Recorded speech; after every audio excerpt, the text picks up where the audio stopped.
আল্লাহু আকবার, আল্লাহু আকবার। আযান শুনেই সব ব্যবসায়ী দোকানদাররা দোকান খোলা রেখে দৌড়ায় দৌড়ায় নামাজে গিয়েছে। সুবহানাল্লাহ পড়বেন না? এরা অবাক, কি ব্যাপার, এরা দোকান খোলা রেখে কই যায়? দোকানও খোলা, ক্যাশও খোলা। এখনো আপনারা দেখবেন সৌদি আরবে গেলে এই যে মসজিদে হারামের পাশে যে ক্লক টাওয়ার, সাফা টাওয়ার আছে, আশপাশে বিভিন্ন দোকানপাট আছে না? মদিনায় গেলেও দেখবেন আজান হয়েছে খোলা রেখে সবাই চলে যায়।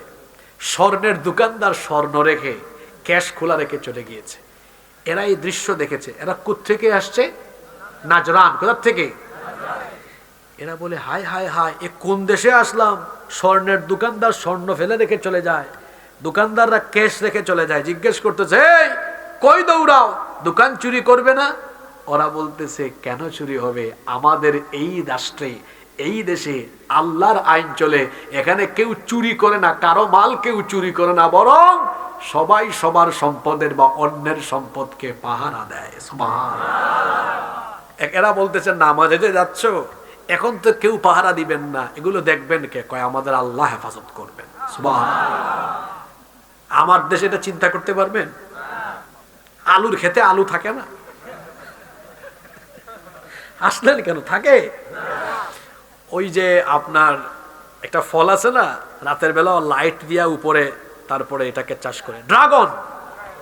ওই দক্ষিণাঞ্চলে অনেক বেশি হয়। আমি ওইসব অঞ্চল অনেক সফর করি, তো দেখি ওখানে পাহারাদার। বললাম পাহারাদার রাখছে না কেন? কয় হুজুর আমাদের দেশের পাবলিক বুঝেন না। একটু আগেই তো বললাম অভাবের চোর আর স্বভাবের চোরের কথা। এত চুরি থাকলে উন্নতি কেমনে হবে বলেন?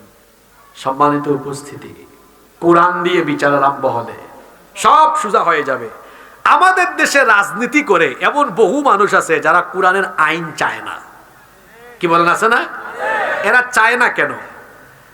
আমি তো আবার একদম চোখের দিকে চাইয়া চাইয়া তাকায় তাকায়া সত্য কথাগুলা বলি। সত্য কথা একটু তিতা হয়। ও চায় না কেন আমরা জানি। কারণ ও যে তার দলের সাঙ্গপাঙ্গ তার দলের আশপাশে তার সাইডে রেখেছে, ওদেরকে দিয়ে তো বিভিন্ন জায়গায় টেন্ডারবাজি, চাঁদাবাজি করায়। ওদের তো আর কোনো পেশা নাই, ব্যবসাও নাই, কিছুই নাই। ওরা এভাবে চাঁদাবাজি করে করে খায়। এজন্য চোর, ডাকাত, চাঁদাবাজ, সন্ত্রাস, টেন্ডারবাজেরা কোরআনের আইন এজন্য চায় না। কোরআনের আইন প্রতিষ্ঠা হলে বলে তারা এই অপরাধগুলো করতে পারবে না। এজন্য আমি আমার ভাষায় বলি, অন্যায় আর অপরাধ জগৎকে নেতৃত্ব দেয় যারা, কোরআনের আইন চায় না তারা। বাদবাকি অন্যান্য মানুষেরা যারা এলাকার উন্নতি, দেশের উন্নতি চায়, তারা সবাই কোরআনের আইন চায়। কারণ কোরআনের আইন